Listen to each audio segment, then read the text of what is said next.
All right, guys, Wes Walken here. Today we're going to be covering some business concepts. Really, there's a lot of different ways you can make money online, and we're just going to scratch the surface this afternoon. Really, one of the easiest ways that I found when I was getting started, about 3 years ago, back in early 2012, I started playing around with SEO. I started trying to learn, how to rank sites, how to make money online passively via organic search. That alone was one difficult journey. Let's just put it like that. When I started out, I had no idea. I actually previously been doing something completely different. I had been doing construction work. I've been doing brick work, laying bricks and block, building houses and stuff like that. But one day, it's just like, okay, this sucks. It's time to try something else. And I learned about the real beauty of online entrepreneurship, of being able to be in control of your own life and being able to be financially prosperous on your own without having to depend on someone else, without having to work someone else's hours, without having to follow any specific guidelines other than your own. If you want to create a new section of your company or try something new, you have all the freedom in the world to do it so long as you can pay for it. And so long as you can fund it, or even find somebody else to fund it for you. So there are many ways to get started. Now, as I was saying, one of the easier ways to do is not what I did at all. One of the best ways, however, would be learning to drive traffic. That's going to be paid traffic. That's going to be via banner ads. That's going to be via PPC, AdWords, Bing Ad Center, stuff like that. 7 Search kind of sucks, so I probably wouldn't mess with them. Actually, I still have a few $100s just sitting in an account that I'm not going to use because it's so terrible. Some other things are going to be, like I said, display banner ads. That's going to be really anywhere. You can do direct media buys after you do have some skills and kind of know what to look for in terms of how to structure those deals. It is a little more tricky, especially for a newcomer.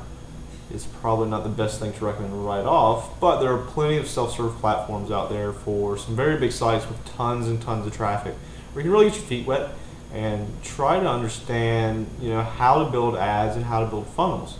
The main thing is trying to find a good offer to start with, especially if you don't have your own offer.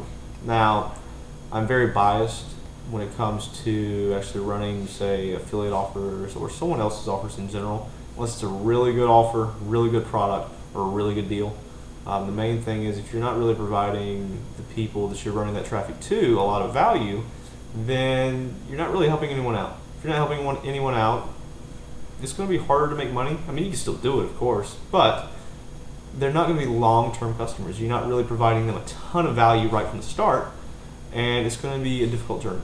Now, if you have something fantastic right to start with, let's say, for instance, you come out with a new product. Let's say you are trying to establish ground within your marketplace, but nobody really knows about it. You have the problem then of trying to educate your target market and your demographic of, okay, you guys actually need this. You've never heard of it before, but what we're going to do today is, tell you why you need it and how it can benefit you.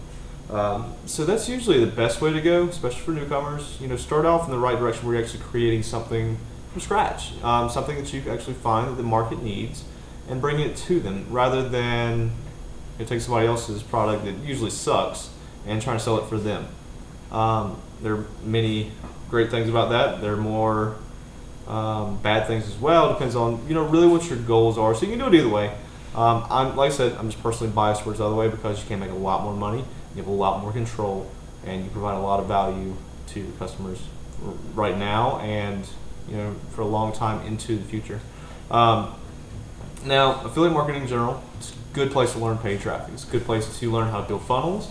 It's a good place to learn how to set up your tracking, conversion tracking, conversion rate optimization, landing page optimization, and really getting nitty-gritty details in terms of what you really need to do, what you really need to do to set these people up for selling them, to get them to click on your ad, follow through in that first step, get them to your landing page and pre-sell them, and get them to your offer page and sell them some more. And actually finish and close out the deal so you can pay the credit card information and provide them the service or product that they're actually looking for. Now, that's a simple funnel that's going to be for something small generally. If you have a bigger product that costs more or has a higher dollar value or it's a harder sell, you're probably going to need more than that. Something like that's going to be where you're going to run a land or ads to a lander, something really catchy, something that's going to bring in a lot of traffic, have a much wider funnel up top so you can catch as much of that audience as you can and bring them in to that landing page. And then from there, capture their email, incentivize them to sign up for your newsletter, and you can really market to them after that, just by providing value. The best thing with this model is it is very residual over time. The more you do build up, the more you can remarket to these people. You can pitch JV opportunities to them, people that are targeting your same demographic or same audience. So there's a lot of opportunity that does come with that inherently. But it does take time. Now, if you are just trying to make a quick buck, or you're just trying to learn paid traffic for specific things, there are ways to do that too. You can just run straight direct to the offer. You can do it many different ways. Now, keep in mind this is just one way to go about it. This is, like I said, what I would say get started on if you have never done anything like this before. Because going the route that I've gone, going down the SEO route, it's much more. It takes much more time and effort to test concepts and test different variables and different factors to really get the results back and learn from your mistakes. That whole phase in between just testing will burn up so much time and energy, and you don't even know if it's going to work. Sure, after a while you're going to figure out what does and what does not work, and you can figure out how to make some money by then. But by then, things are going to change anyways, and it's going to be so far in another direction that you're going to have to catch up again. So it's a constantly evolving landscape, and it's hard to keep up with. And for a beginner, there's just way too much stuff that has to be known ahead of time to really do well. Now, with that said, I know plenty of people that do very well with organic search alone.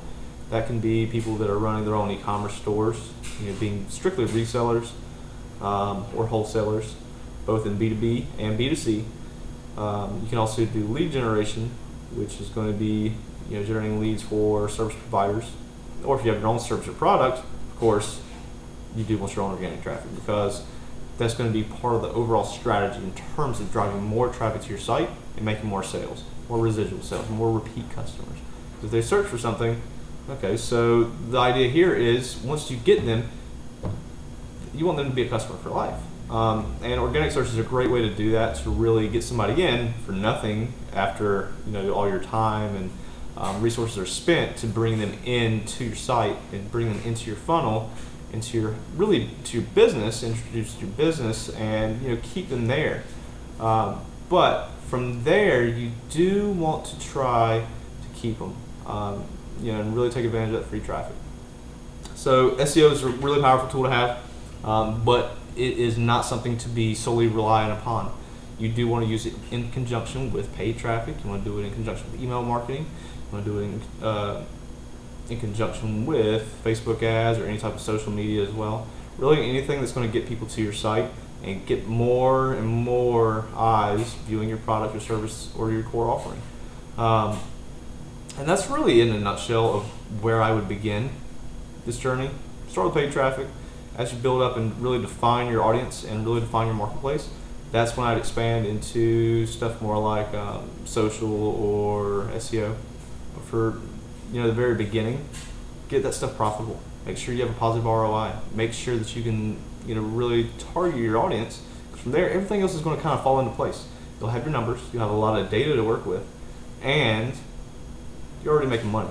So with that said, you know how much you need to scale up to be able to afford all the stuff you need for SEO, all the stuff you need for social, all the stuff you need for all these other avenues of generating revenue. So with that, I'll end my first lesson. And like I said, that's just a good recommendation. I would say, and people have told me this many times, people that are making millions of dollars per year. So it's not just left field. I'm not just making this stuff up. It really works. If you're just starting a business, paid traffic is the way to go. Don't focus on anything else until you're profitable. Until you have money coming from that, you can fund out everything else to help scale it out even more. And on that, Wes Walken, I bid you adieu.